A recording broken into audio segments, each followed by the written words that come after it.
वो अशुभ कर्म कर रहा है कोई, तो उसको दंड उसका कर्म दे देगा। किसी और को देने की जरूरत नहीं है हमें देने की, लेकिन किसी की सामर्थ्य नहीं कि कोई किसी को बदल दे।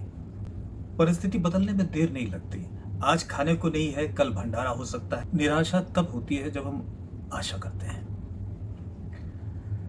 लेकिन एक राज है, आशा ही परमम दुखम, निराश्यम परमम सुख्यम। आशा सिर्फ राम जी से, गुरु जी से। सरल भाषा में अगर हम समझें, भगवान की शरण में हो, जैसे जैसे वो हमको रखें तो उसकी रजा में राजी, तो हमें कोई दुख नहीं होता। कोई हमें गाली दे रहा है तो कोई हमारे पूर्व जो कर्म है उनको ले रहा है, वो अपने कटु वचन से कुछ हमारे दंड है वो लेके जा रहा है। कोई निंदा कर रहे हैं, अपमान कर रहे हैं, तो किसी ने कहा कि आप सहो, तो हम सहेंगे तो वो बढ़ता चला जाएगा। रोक लो, रोक सकते हैं क्या? हम रोकेंगे, शुरू करेंगे तो हमें मालूम नहीं कि कितनी विपरीत परिस्थितियां खड़ी हो सकती है। लेकिन हम अगर चुप रहे तो उसका कर्म उसे नष्ट कर देगा। हमारे नष्ट करने की जरूरत नहीं है। वो अशुभ कर्म कर रहा है कोई, तो उसको दंड उसका कर्म दे देगा। किसी और को देने की जरूरत नहीं है, हमें देने की जरूरत नहीं है। शांत रहे, गंभीर रहे। वो सबका पालन पोषण करते हैं। अपने कर्तव्य में कायरता नहीं करनी। जैसी परिस्थिति आवे उसमें निराश नहीं होना, आगे आगे बढ़ते चले जाए। ये पक्का समझे, कोई कितना भी धर्मात्मा हो, रात आएगी, रोक नहीं सकते। लेकिन लाइट के द्वारा हम रात को गुजार सकते हैं। पूरी रात हटा दो, यह ऐसा असंभव है, लेकिन कमरे में लाइट जलाकर रात्रि के जो रूप है भयानक, उसमें रेस्ट कर सकते हो, उससे दूर हो सकते हो। ये द्वंद छाए हुए हैं, सुख दुख, मान अपमान, जय पराजय, निंदा मान, ये द्वंद सब चारों तरफ छाए हुए हैं। इससे बच नहीं सकते। हम ज्ञान का प्रकाश अपने हृदय में करके इन सब से हम वंचित हो सकते हैं। हमारे हृदय में द्वंद व्यापेंगे नहीं। हम अपने को सुधारें। जितना अपने को कोई बदल पाता है वही उतना ही बदल पाया है, लेकिन किसी की सामर्थ्य नहीं कि कोई किसी को बदल दे। निराशा और आशा, ये दोनों से हटना पड़ेगा। हम चाहते हैं जागृत उन्नति। कई बार उसको भी पता नहीं कि वो हमको किस जगह पहुंचाना चाहते हैं। जगत में हो सकता ना फंसाना चाहते हो, क्या पता हमको क्या देना चाहते हो। हम लोगों की हालत ऐसी है कि जैसे गरीब आदमी गांव का किसी चक्रवर्ती सम्राट के पास जाए और सम्राट प्रसन्न होके उनको बोलते हैं कि मांगो तुम्हें क्या चाहिए। वो बोला बैल है, गाय है, परिवार है, 1 साल के लिए चारा दे दीजिए और पूरे घर को 1 जोड़ी कपड़ा दे दीजिए और साल भर के लिए भोजन दे दीजिए। वो समझेगा बहुत कुछ मांग लिया, हिम्मत नहीं इससे ज्यादा की। और अगर वो राजा के ऊपर छोड़ दे कि आपको जो ठीक लगे वो आप दे दो, वो उसको पूरे जीवन की संपत्ति दे सकता है। हमारी भूल होती है। एक बार राष्ट्रपति भारत का स्वतंत्रता दिवस के दिन जेल में गया और तिहाड़ जेल में सब कैदियों को बुलाया कि आज के दिन हमारा भारत स्वतंत्र हुआ। आज के दिन जो आप मांगोगे वो आपको दिया जाएगा, खुले दिल से मांगो। तो एक बोला कि हफ्ते में 2 साबुन दिए जाए और सर्दियों में जो कंबल देते हो वो बहुत हल्का होता है, थोड़ा अच्छा दे। जिस कोठरी में हम रहते हैं उसको थोड़ा सा सफेदी करवा दो, पुतवा दो। एक चतुर था, वो खड़ा हुआ कि हमें जेल से मुक्त कर दें। वो बोले दिया। उसको देख के सब बोले कि हमें भी मुक्त करिए। नहीं नहीं नहीं, आपने मांग लिया। हमारी हालत ऐसी है, अगर भगवान भी मिल जाए तो इसी जेल में, इसी संसार में हम पूरे जीवन में छोटी छोटी चीजें मांग रहे हैं। ये नहीं कहते कि इस संसार से मुझे मुक्त कर दो, इन संसार के बंधनों से मुक्त कर दें। अगर हम आशा प्रभु पर छोड़ दें तो जैसे वो चाहे, वो मेरे स्वामी हैं। कर्तव्य में कोई प्रमाद नहीं करूंगा, धर्म विरुद्ध आचरण नहीं करूंगा, लेकिन जैसे रखोगे मैं मुस्कुरा के रहूंगा। एक गाना है, 2 पंक्तियां हैं जो जीवन में बड़ा संबल बन सकती है। वो गाना क्या है? हर गम तुम्हारा सहेंगे खुशी से, और कभी भी न शिकवा करेंगे किसी से। बस इतना ही है।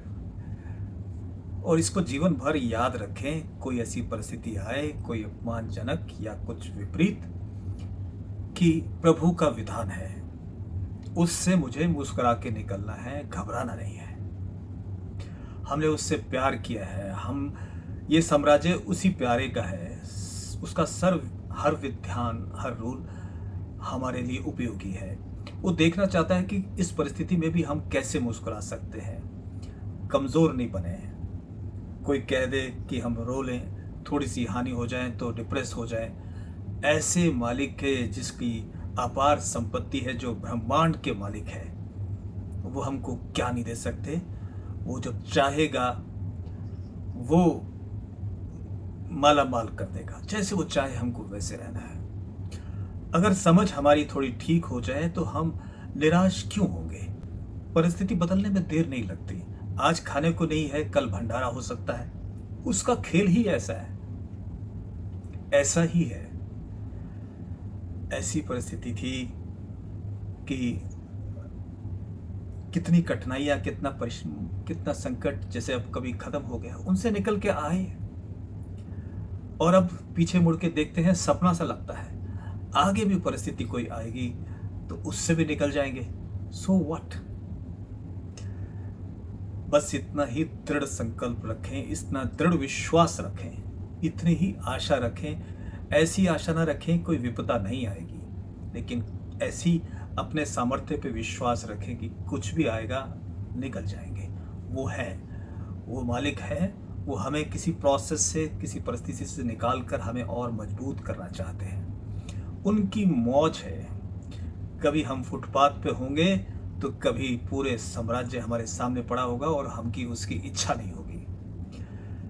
लोग सबके पास जाते हैं, संतों के पास जाते हैं, मुझे ये दे दो, मुझे वो दे दो, छोटी छोटी चीज मांगते हैं।